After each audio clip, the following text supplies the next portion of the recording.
Hey everyone, welcome back to the Atlanta Startup Podcast. My name is William Leonard, your host for today, and I'm really excited to have two amazing and unique guests joining me this morning. Elizabeth Lukas, who is the CEO of Americas at AutogenAI, and Anna Brailsford, who is the CEO and co-founder at CodeFirstGirls. Anna and Elizabeth, thank you for joining me today. Thanks, William. Thanks for having us. Great to be here. Yeah, it's a pleasure to host you both, and I would love to just dive right in. This is a very unique episode that we'll be recording today, but I think our guests will certainly appreciate the perspectives that you both bring to the table. So, Elizabeth, let's start with you and the founding story of AutoGen AI. This is a really unique startup out of Europe, and we're going to talk about why we have you on the podcast today a little bit more. But let's start with the founding story and your background, and then we'll transition over to Anna as well. Yeah, awesome. So great to be here and great to be in Atlanta actually right now, doing this with you. The founding story of AutoGen is actually like really unique. Our founder is a gentleman by the name of Sean Williams. He's based in London. He is sort of a serial entrepreneur. He sold his company in 2020, and then he sort of exited that organization called Corndell, and he was sort of like trying to figure out what he was going to do new and next, and he is friends with one of the research developers on the AlphaFold project at Google's DeepMind in London. And they were talking about sort of the large language models that had been working on. And so he's like, this is impossible, computers can't write. And as he started digging deeper and deeper into it, he was sort of amazed by the technology. And so instantly he was sort of reminded of one of his first careers, which was in, government bid and proposal writing, which is, if anyone's been in that space, a pretty arduous task. And even on the sort of enterprise and commercial side, sort of responding to large bids and proposals and tenders can be really taxing across the organization from the CEO on downwards, because the types of evidencing that you have to bring forth to build your story can be located in different parts of the business. So he's set to kind of leverage this technology and built a team around him of proposal writers and machine learning and data scientists to really kind of build a unique application layer technology that could service this really unique sort of omnipresent need across large organizations. And so here we are today. We're about a year and change old. We've gone through our Series A, our Series B, with Salesforce Ventures, and we're launching in the US. So it's been a really exciting story, and the market's been really receptive to, addressing this pain point. So happy to be here, happy to talk more about it. Yeah, we're glad that you're here in Atlanta. And Anna, I will turn it over to you to share a little bit more about Code First Girls. Yeah, so CodeFirstGirls is one of the largest communities of women coders in the world. So we've taught over 150,000 women how to code for free. And essentially in around 2020, when I came on board, they were looking for a CEO and co-founder. I flipped the model. Prior to 2020, CodeFirstGirls was focused primarily on just providing free education to women. My background previously, I was the commercial director of LinkedIn, and I very much saw a gap to be able to build a sort of rich data picture around understanding what are the barriers for women entering the technology industry, things that were stopping them from actually accelerating once they were in role, and indeed the challenges around organizations actually retaining those women. So we ended up creating a B2B subscription model. Within the first year of launch, we pretty much 10x'd. So now we work with about 130 organizations, big global organizations in nature, the likes of sort of Goldman Sachs, Bank of America, Ford, to name but a few. And essentially, we are building their pipelines of talent for them internally and also externally as well. I love that. And we're definitely going to talk more about how you came in and transitioned the business model to be this B2B subscription a little bit later in the podcast. But, you all are both here in Georgia today and this week as a part of this program going global in Georgia, where London meets Atlanta. And the purpose of this is really focused on bridging the gap and bringing enhanced commerce connections between Europe and the US, London and Atlanta, and both of you all as leaders at your respective startups, right? The next natural progression for a startup is this geographical eastward and westward expansion, right? You've scaled and started in London, and now you have your sights set on Atlanta. Elizabeth, I'll start with you. I would love to unpack what attracts you and your team and your business model to Atlanta specifically. Mm. Yeah, I think Atlanta is a really interesting city. It's obviously got an amazing international hub. I'm a huge Delta flyer, so peace out to that. Um, but I think in terms of the community and the connections that could be made in Atlanta, I'm seeing that that's a really sort of vibrant space, not to mention the organizations that are down here. So you've got, Home Depot, NTT, NCR, Coca-Cola, to name a few. And so it's really exciting to see sort of the organizations that we potentially serve or are serving sort of with boots on the ground here, but also the talent that's attracted to this market as a result of having these organizations here. So I think for us, being a London-based company, being on the Eastern Seaboard is really helpful in terms of collaboration and time zone management. And then it's, navigating what would be, the best city to look at in terms of, forming some roots in the US. Yeah. And Anna, I'll ask the same question for you. And I know you all have a true defined customer and a deliverable that you have for this customer, which is unique, diverse tech talent. What did you see in Atlanta to want to come here, put boots on the ground, and really formalize relationships and operations here? Well, Atlanta, I think, has a great reputation for doing business. I think it's ranked as one of the top places in the US to actually be able to do business.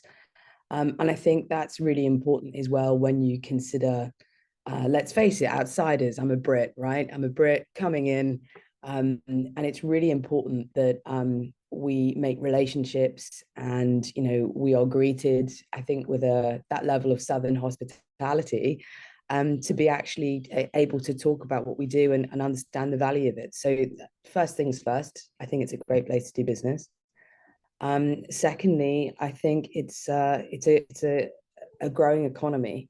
Um, I think lots of companies are hiring here. I think that's a combination of fantastic cost of living, coupled with the fact that I think there's an incredibly educated population. So where we see those things coalescing and companies building talent pipelines, they're going to require diverse talent pipelines to be able to do that. So for CodeFirstGirls, it's really important that we're in situ to be part of that growth process. Yeah.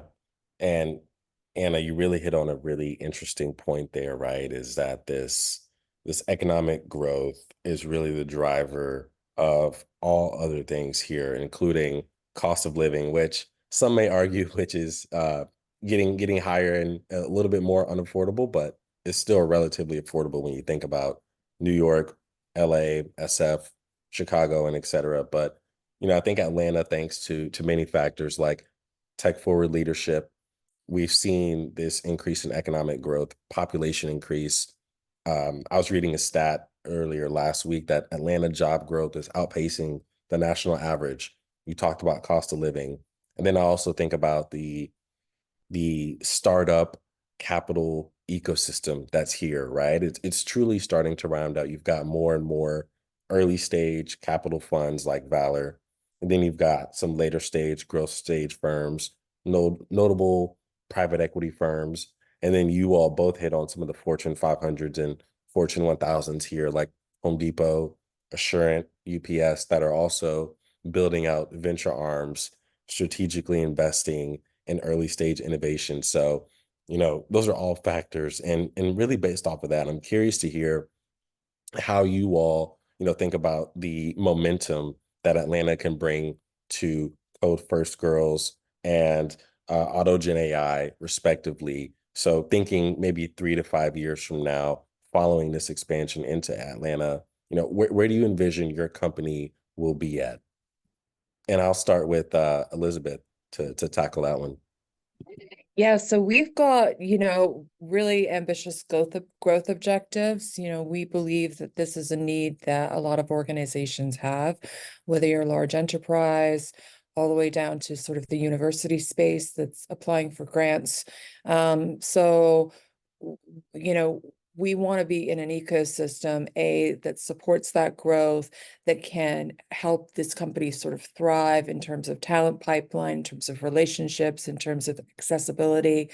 So I think for us, Atlanta is really interesting, and it's something that we are, excited to be a part of the discussion to understand how our future could unfold here.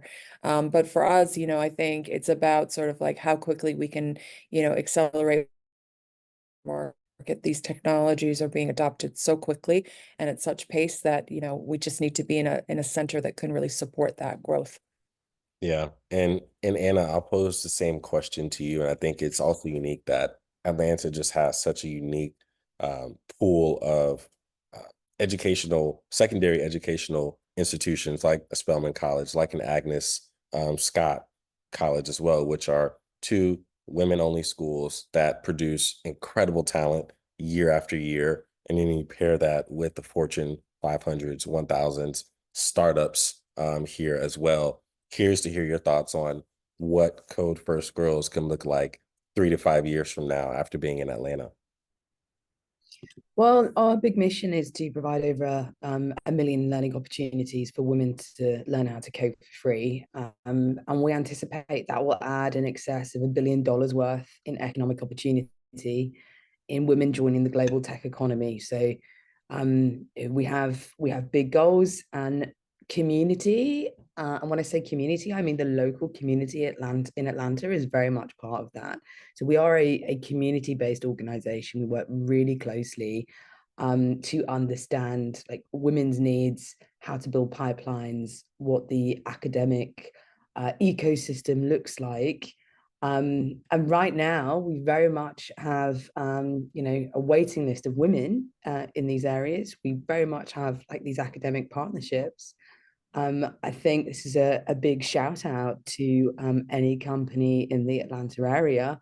What we need is for you to join the likes of Goldman Sachs, Nike, come on board with us so we can create those employment partnerships so that we can start getting those women into roles. Yeah, that's awesome. And I want to switch the conversation to be a bit more tactical about a topic that I don't think we can go a day without talking about, and that's AI, right? And, Elizabeth, I'll pose this question to you first since, AI is in the company's name, but it's obviously something that is top of mind for everyone today, CEOs, investors, even from a regulatory perspective. Now we're seeing AI legislation that's being passed. I think we just saw the EU AI Act that was passed recently as well. So, how are you all thinking about all of this, all the conversations that happen around AI, and really thoughtfully scaling it when it comes to your product and how you deliver that to your customers today? Yeah, so this is so we try to unpack it, so sort of like step back a little bit, because I think everything is getting thrown into AI, from like large language models to, machine learning to automation. Everything's getting sort of thrown into that bucket. At Autogen, we really believe that our product is around augmenting intelligence. So the AI in Autogen is really around augmented intelligence. We use large language models to create our, solution. But we're really, really thoughtful in terms of how the technology comes together and how it really implies human creativity. And so if you sort of step back and think about sort of the type of company we are 50-50 male, female, a lot of women in the leadership position. Our head of product is a woman. Our prompt engineers are women. So we make sure that sort of diversity and bias is sort of like a, a considerment or a consideration as we're building the product to make sure that, this is really sort of landing in a way to really help companies be able to adopt it in a socially responsible way. So yeah, I think for us, it's part of everything we do. We really see AI unfolding very, very quickly and companies starting to adopt it in different sectors of their business. But I think the whole sort of enterprise will be redefined by technologies that, are on the horizon or are about to come onto the horizon. And the degree to which you can ask the right questions around how is this product being built? Who are the people behind this product? Is a really important component of the adoption cycle. Yeah, and that's, I had a podcast episode with some other corporate VCs who are thinking about strategically implementing AI within their respective Fortune 500s or Fortune 1000 companies. And they echoed much of what you just said. So I certainly resonate with that. And Anna, I'll pose the question to you in a little bit different fashion, right? Code First Girls, from my understanding, was initially starting out as a charitable organization and then moved to be a business entity once you saw the impact and the momentum that what you all were doing was having on clients and customers. And curious to hear how you all, after raising some rounds of capital seed, a Series A, are thinking about a potential AI strategy or AI education strategy. Curious to hear your thoughts on that more. Well, I think there's not a day that goes by that I get told that because of AI, Code First Girls won't exist in 3 years' time because nobody's going to need coding anymore. If you look at the number of women that are in any form of coding language that feeds into AI and ML, they represent less than 1% of the entire global population of the skills that's actually required to build these products and build these services. And for me, that is a very, very, very clear position where I will say to companies very openly, education is needed more than ever to be able to enable women to be part of that picture and to be able to actually build these products. How do we mitigate data bias? How do we make sure that we are creating products that are representative of your end users? I think when you paint what Code First Girls is doing in front of a company and ask them, do you want to create products and services that are excluding 50% of your potential client base? And invariably the answer to that is no, because it reduces your market share. So if that is the response, it's more important than ever that we educate women to go into AI and ML. And as a society, we understand the consequences of excluding certain sections of society from building these products and services. Mm-hmm. Yeah, that's well said. That's well said, Anna. And, as we start to wrap up the conversation here, I'm curious to hear you all have your sights set on Atlanta. Eager to hear what your existing US presence looks like today from clients, strategic initiatives, anything that you're doing in Atlanta today that you would like to shine a light on at all. Elizabeth, I'll start with you if you all have any initiatives that you want to highlight. Yeah, so right now we have a couple employees in the US and everyone is remote. So we're currently a remote first organization, potentially, looking for a place to form roots, community, and sort of expand into. So, from that perspective, this is a wonderful opportunity for us to really explore this market and understand what it has to offer.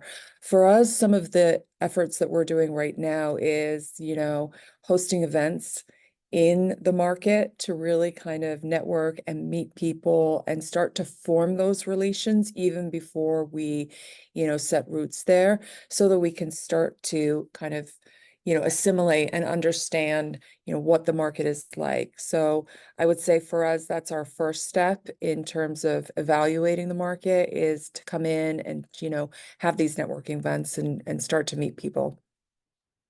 I love it. And Elizabeth, as I think about that, do you all have any big asks for the Atlanta startup community? We have a very robust and dynamic audience that follows this podcast and is well connected.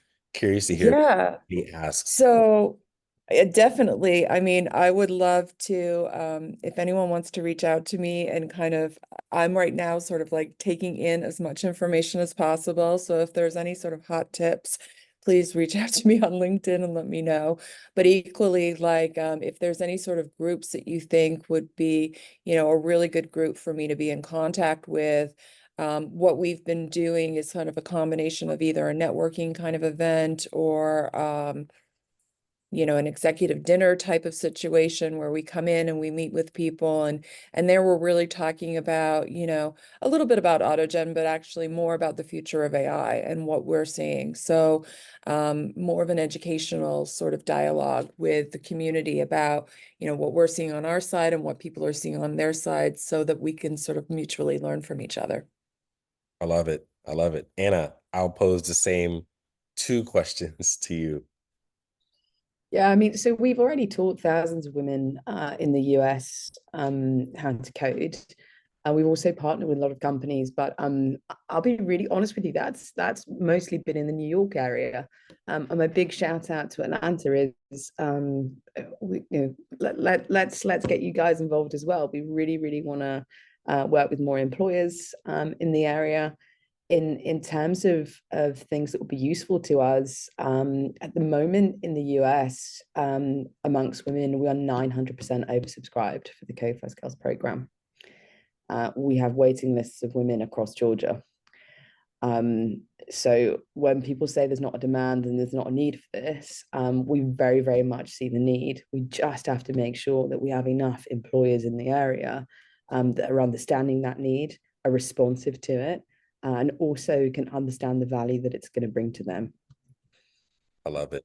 No, this has been a really interesting podcast, informative, and it's great to hear what you all are doing both at Code First Girls and also at Autogen AI, in this world of augmenting intelligence. My last question for you both is one that's a little bit simpler, but maybe a curveball, but curious to hear, as leaders of startups in the day-to-day operations of building a company, what one to two things keep you all grounded and focused when, a startup moves 100 miles an hour, right? How do you all maintain your sanity and stay grounded throughout the day? Do you want me to go first? Yeah, I'll let you go first. Um, well, it's interesting because, we're here in London or in Atlanta with London and Partners, and we're with a group of other startups, and even sort of like breaking away from the day to day, there's the pressure of like the email backing up and the requests and the things that you have to do. Um, but I will say, kind of being around other founders and sort of hearing their stories and forming community, really kind of like is level setting. It's like a nice way to sort of be like, oh, you're not in this alone. Everyone is going through this. Like we all have very similar stories, which is really fun, to discover. So I think kind of like making time for connections is really, really important, because it's super hard in the early days to kind of get everything going. You've got like everything from operations to sales to marketing to you name it, funding, all happening simultaneously. So it can feel like a lot in the early stages. Um, and I think, then secondly, it's going to be obviously family.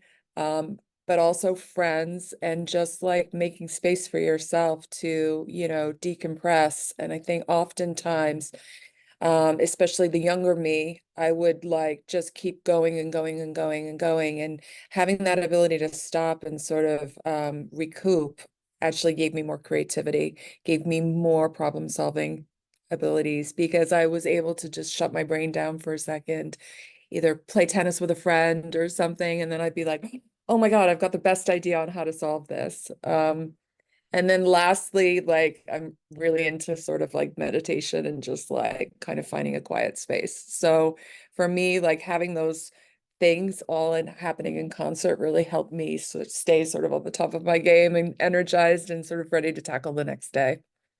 Nice. Anna? I think it's an acceptance that like not every day is going to look the same. Like you often deal with complete levels of uncertainty. Being able to react to that is really, really important.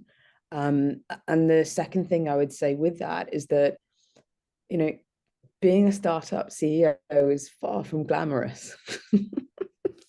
You might have the sort of the title that you've fought for, but your success is actually sometimes about learning from failure, and that's just as important. And you might fail 100 times a day, and that's all right, because the success of that is, okay, what have you taken from that situation? How do you constantly iterate? And then with that, how do you surround yourself by people that are able to laugh about that and able to pick you up and sometimes say, yeah, it's not great, but you experience extreme highs and extreme lows through the process, and it's a question of how you keep going. How do you persevere? Like that is the most important mentality to have. Yeah. It's not going to be storming success overnight. I don't really know any company that has. If you take like the Shazam story, I was listening the other day to a podcast and the guy was saying it took 6 years before they made any money at all, right? That is pure perseverance, pure grit to stay in there, to hang in there, and to surround yourself with people that will help you on that journey. Well said. I think that's a great place to wrap. Anna and Elizabeth, really appreciate your time here this morning, and looking forward to seeing you all more in the Atlanta ecosystem. Thank you, William. Thank you so much for your time today.